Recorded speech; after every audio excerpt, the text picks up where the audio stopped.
Alright guys, so here's the review of the Steeldive SD1975. So this is the Seiko Tuna Homage. I picked this one up in the AliExpress sale along with a few other pieces, including the Steeldive SD1970 Captain Willard. If you haven't seen that one, I'll leave a link down in the description to that. But it's another one I picked up in the sale, like I say. So I wasn't sent it for free, no disclaimer needed. I bought it with my own money. So question is it any good? I've been trying it out for a while now, so let's get down to it and find out. So here it is, comes in the usual Steeldive box. I'm not going to go over that, I mentioned that in quite a lot of other videos. If you want to know more, I'll go into detail on this one. Link to that will be up here. But it's the basic stuff you get on all of them. But it did come with this as well, a nice link removal tool, always good to have. And again, as with that other Steeldive, I have actually swapped out the clasp. So this is the original one, the Steeldive logo and the branding. And then you've got 3 levels of micro adjust, push release,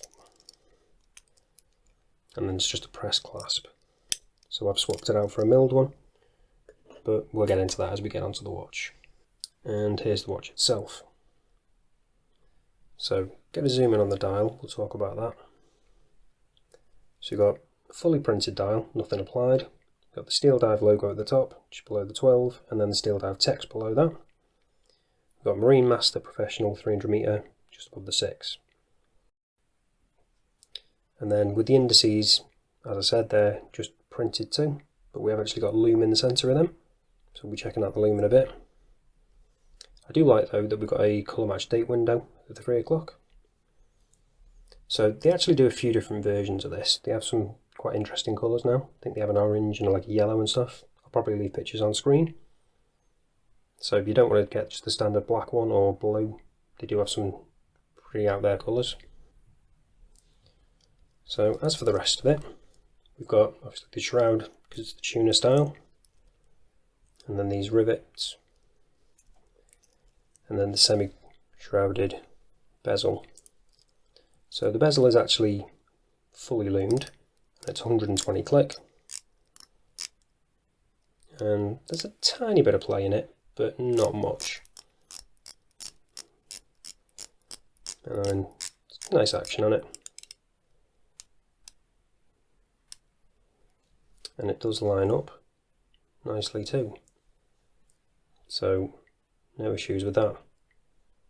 Again, Steeldive doing well with the alignment there on their Seiko homages.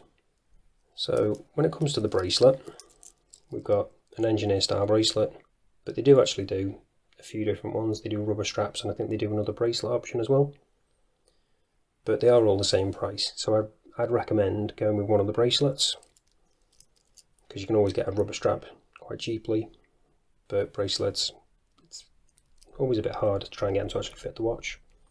And then this is the clasp that I've swapped out. So, like I said, it's a milled one, so that's a nice upgrade. It's a little bit different to the previous ones I've bought. They've got plenty of micro adjust on there as well, so getting the right size will not be an issue at all.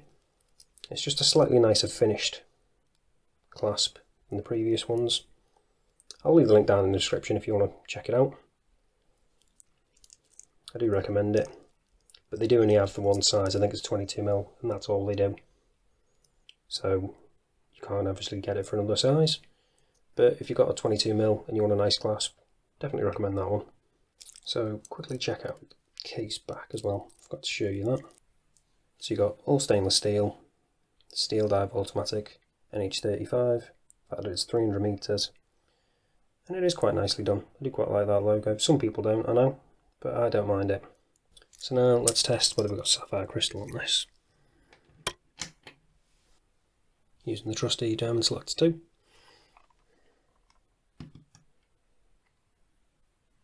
And yep, we have got sapphire crystal. So it's always good to have. And it has got an ever so slight curve to that crystal as well, so it's not completely flat. So now let's get onto the dimensions, because when it comes to this kind of style of watch, that's quite important. So we've got a thickness of 14.4, Got a diameter of 47, which seems rather large, but when we get to the lug to lug, you'll see it's not too bad. Then we've got 22mm lug width. Now, with that lug to lug, you can probably see already it's really compact. And we've got a lug to lug of just 44.5, which is really compact, actually smaller than the diameter obviously. So it does wear really nicely on wrist, which I'll show you in a bit. Before we do that though, let's check out the loom. So you can see a little bit already, but let's charge up, give it a proper chance.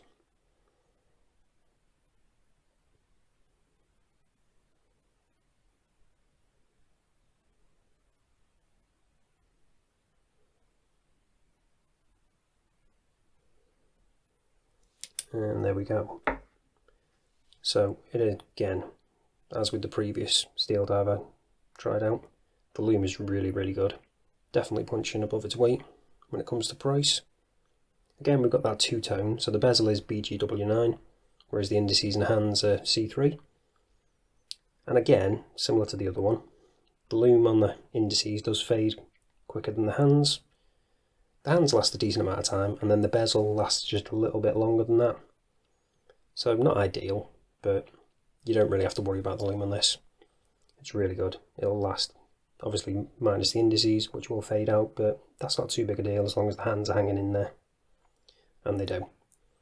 So again, really impressive loom for the price. So all that's left to do now is show you what it's like on wrist. So this is what it looks like on my 7-inch wrist. And as I was saying, with that really compact lug to lug, it does wear really nicely. Obviously it's a little bit tall, but that's the style of watch. I think you can get away with it. It doesn't look too bad, and I do really like this upgraded clasp. Again, links down in the description if you do want to get one of them. It just takes it to the next level, I think. And then the bracelet is just really nice on this. Suits the watch really well. But again, if you don't like that, they have other options. But I do really like this one. If you're interested in seeing me doing a comparison between this and the San Martin Tuna, because I've actually got that, I've done a review of that quite a while back. I'll probably leave a link to that in the description if you want to check it out. But if you want me to do a comparison, let me know down in the comments, and I can get around to doing that if you want. But that's it for this one, guys. Thanks for watching, and I'll see you in the next one.